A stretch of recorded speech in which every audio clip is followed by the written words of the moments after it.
मेरे प्यारे देशवासियों, जब मैं देश में एक चिंता हमेशा कहता हूं, परिवारवाद, जातिवाद भारत के लोकतंत्र को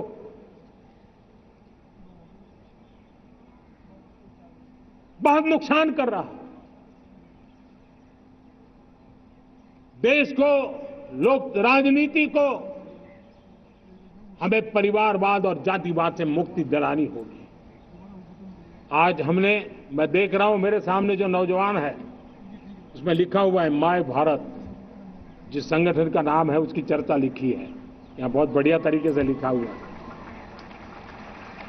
माय भारत के अनेक मिशन है। एक मिशन ये भी है कि हम जल्द से जल्द देश में राजनीतिक जीवन में जनप्रतिनिधि के रूप में 1 लाख ऐसे नौजवानों को आगे लाना चाहते हैं। शुरुआत में 1 लाख नौजवानों को आगे लाना चाहते हैं, जिनके परिवार में किसी का भी कोई राजनीतिक बैकग्राउंड न हो, जिसके माता पिता भाई बहन चाचा मामा मामी कभी भी राजनीति में नहीं रहे, किसी भी पीढ़ी में नहीं रहे, ऐसे होनहार नौजवानों को फ्रेश ब्लड 1 लाख, चाहे वो पंचायत में आए, चाहे नगर पालिका में आए, चाहे जिला परिषदों में आए, चाहे विधानसभा में आए, लोकसभा में आए, 1 लाख नए नौजवान, कोई भी प्रकार का पूर्व का राजनीतिक इतिहास उनके परिवार का ना हो, ऐसे फ्रेश लोग राजनीति में आए, ताकि जातिवाद से मुक्ति मिले, परिवारवाद से मुक्ति मिले, लोकतंत्र को समृद्धि मिले। और जरूरी नहीं है कि एक दल में जाए, उनको जो पसंद हो उस दल में जाए, उस दल में जाकर के वो जनप्रतिनिधि बनकर के आगे आए। देश तय करके चले कि आने वाले दिनों में 1 लाख ऐसे नौजवान जो परिवार राजनीति से दूर दूर का संबंध नहीं है, ऐसे फ्रेश ब्लड आएंगे तो सोच भी नहीं आएगी, सामर्थ्य भी नहीं आएगा, लोकतंत्र समृद्ध होगा। और इसलिए हमें इस दिशा में आगे होना है।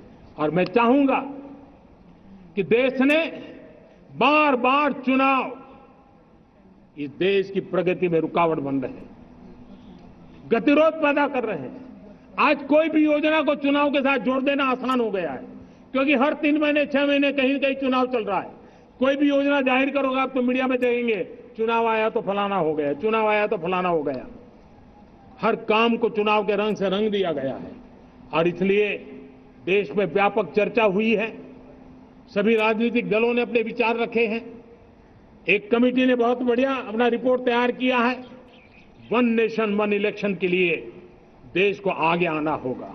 मैं लाल किले से तिरंगे की साक्षी में देश के राजनीतिक दलों से आग्रह करता हूं, देश के संविधान को समझने वाले लोगों से आग्रह करता हूं कि भारत की प्रगति के लिए, भारत के संसाधनों का सर्वाधिक उपयोग जन सामान्य के लिए हो, उसके लिए 1 नेशन 1 इलेक्शन के सपने को साकार करने के लिए हमें आगे आना चाहिए। मेरे प्यारे देशवासियों, भारत का स्वर्णिम कालखंड है। 2047 विकसित भारत, ये हमारी प्रतीक्षा कर रहा है। बाधाएं, रुकावटें, चुनौतियां, उसको परास्त करके एक दृढ़ संकल्प के साथ ये देश चलने के लिए प्रतिबद्ध है। और साथियों, मैं साफ देख रहा हूं, मेरे विचारों में कोई झिझक नहीं है, मेरे सपनों के सामने कोई पर्दा नहीं है। मैं साफ साफ देख सकता हूं कि यह देश 140 करोड़ देशवासियों के परिश्रम से, हमारे पूर्वजों का खून हमारी रगों में है। अगर वो 40 करोड़ लोग आजादी के सपनों को पूर्ण कर सकते हैं, तो 140 करोड़ देशवासी समृद्ध भारत के सपने को साकार कर सकते हैं। 140 करोड़ देशवासी विकसित भारत के सपने को साकार कर सकते हैं।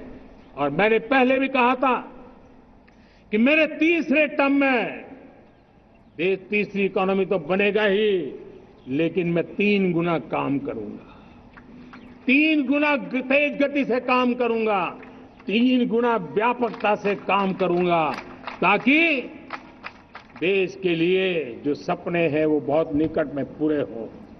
मेरा हर पल देश के लिए है, मेरा हर क्षण देश के लिए है, मेरा कण कण सिर्फ और सिर्फ मां भारती के लिए है। और इसलिए 24/7 फॉर 2047 इस प्रतिबद्धता के साथ आइए मैं देशवासियों का आह्वान करता हूं।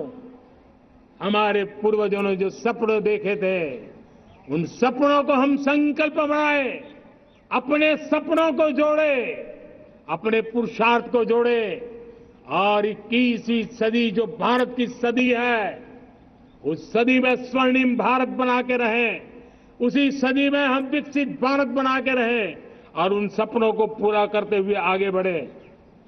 और स्वतंत्र भारत में 75 साल की यात्रा के बाद एक नए मुकाम पर बढ़ रहा है, तब हम कोई कोर कसर न छोड़े। और मैं आपको विश्वास दिलाता हूं, आपने मुझे जो दायित्व दिया है, मैं कोई कोर कसर नहीं छोड़ूंगा। मैं मेहनत में कभी पीछे नहीं रहूंगा, मैं साहस में कभी कतराता नहीं हूं, मैं चुनौतियों से कभी टकराते से डरता नहीं हूं। क्यों? क्योंकि मैं आपके लिए जीता हूं, मैं आपके भविष्य के लिए जीता हूं, मैं आप भारत माता के उज्जवल भविष्य के लिए जी रहा हूं। और उस सपनों को पूरा करने के लिए आज राष्ट्र ध्वज के छाया में, तिरंगे की छाया में दृढ़ संकल्प के साथ हम आगे बढ़े। इसी के साथ मेरे साथ बोलिए, भारत माता की, भारत माता की, भारत माता की। Zee News.